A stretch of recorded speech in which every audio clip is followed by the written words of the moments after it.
Good morning dear students.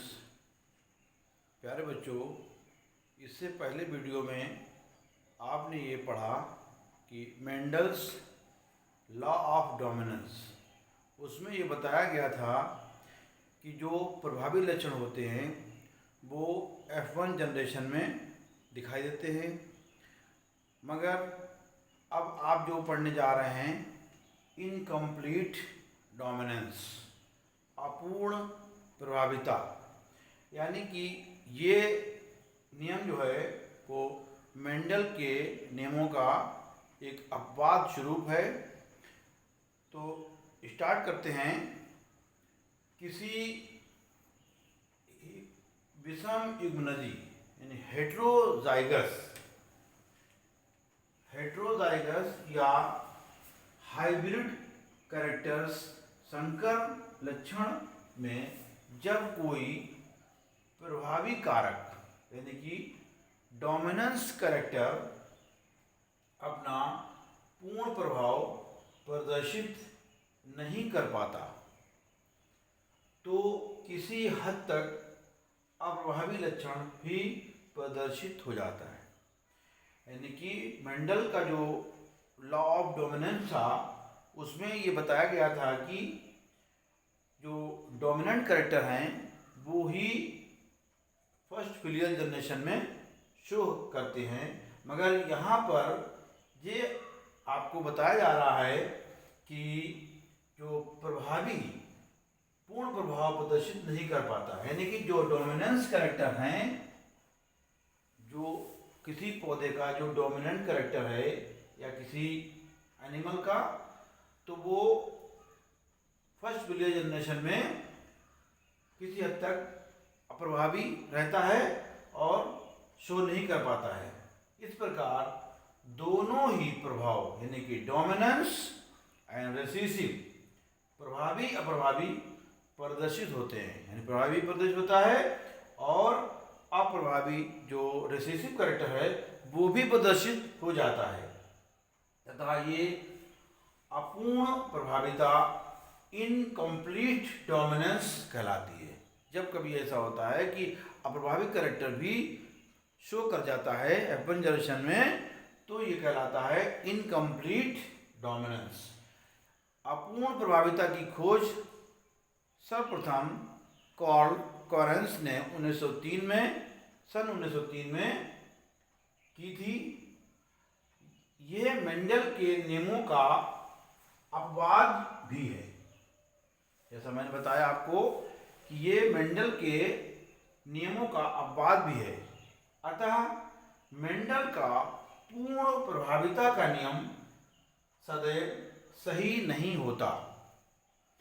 अपूर्ण प्रभाविता को गुलाबांस 4 o'clock प्लांट अर्थात मिराबिलिस जलापा, इसका वर्टिकल नाम है मिराबिलिस जलापा नामक पौधे में देखा जा सकता है। जब जनक पीढ़ी यानी कि पेरेंट जनरेशन के लाल कैपिटल आर लाल और पुष्प और सफ़ेद स्मॉल आर सफ़ेद फ्लावर पुष्पों के मध्य क्रॉस से प्रथम संतति यानी कि फर्स्ट फिलियल जनरेशन में प्रथम पीढ़ी कहलाती है F1 में लाल रंग के पुष्प ना प्राप्त होकर गुलाबी यानी लाल प्लस सफ़ेद रंग के पुष्प प्राप्त होते हैं। यानी कि फर्स्ट जनरेशन में अगर पेरेंट जनरेशन में लाल और सफ़ेद पुष्पों के बीच क्रॉस होता है तो फर्स्ट जनरेशन F1 जनरेशन में सारे फ्लावर्स रेड होना चाहिए, मगर यहाँ पर रेड ना होकर के गुलाबी हो जाते हैं। ये गुलाबी जो रंग है, गुलाबी पिंक रंग के पुष्पों का स्वपरागण कराया जाता है, इनका सेल्फ पॉलिनेशन कराया जाता है। तो दूसरी पीढ़ी यानी कि F2 जनरेशन में समलक्षणी अनुपात फेनोटाइपिक रेशियो, जीनी अनुपात जीनोटाइपिक रेशियो की तरह ही होता है। अर्थात दूसरी पीढ़ी में एक लाल रेड, दो गुलाबी पिंक और एक सफेद रंग के पुष्प वाले पौधे ही बनते हैं। जिस तरह से यहाँ पर दिखाया गया है कि लाल पुष्प और सफेद पुष्प इनके बीच क्रॉस करा जाता है, तो पी जनरेशन ये है, ये F1 generation, first filial generation में सारे फ्लावर्स गुलाबी कलर के बनते हैं। ये उदाहरण किसका है? गुलाबांस, मिरेबिलिस जलापा।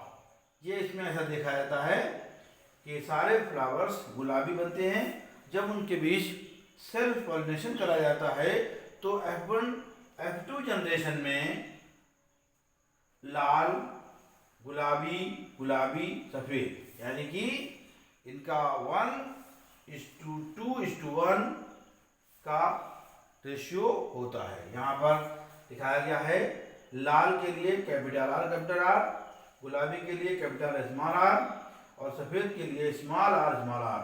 तो इनका रेशियो क्या बना? 1:2:1। ये है F2 जनरेशन में। ये गुलाबांस में अपूर्ण प्रभाविता प्रदर्शित हो रही है। इसी प्रकार जब काले कैपिटल B एंडेलुसियान मुर्गे या मुर्गी तथा सफ़ेद स्मॉल b मुर्गे या मुर्गी में मोनो हाइब्रिड क्रॉस कराते हैं तो F1 पीढ़ी की संतति काली न होकर नीली होती है। यानी कि होना ये चाहिए था मेंडल के अनुसार कि काले और सफ़ेद जब क्रॉस कराता है तो जो डोमिनेंट कैरेक्टर काला डोमिनेंट कैरेक्टर है वो शो होना चाहिए था, मगर यहाँ पर काला न शो होकर नीला कलर जो है वो शो हो रहा है। F1 के नीले मुर्गे मुर्गी के क्रॉस से प्राप्त संतति में काला ब्लैक, नीला कैपिटल B काला कैपिटल B, नीला कैपिटल B स्मॉल b और सफ़ेद जो है स्मॉल b, ये स्मॉल b कहलाएगा का अनुपात 1:2:1 होता है। तो यहाँ पर भी इनकम्प्लीट डोमिनेंस शो हो रहा है। ये कहलाता है अपूर्ण प्रभाविता का नियम। और ये प्रस्तुत किसने किया था? ये सन 1903 में कॉरेंस ने इसकी खोज की थी। थैंक यू प्यारे बच्चों।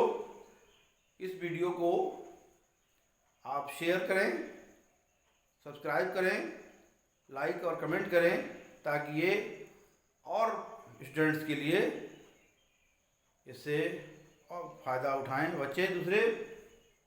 Thank you.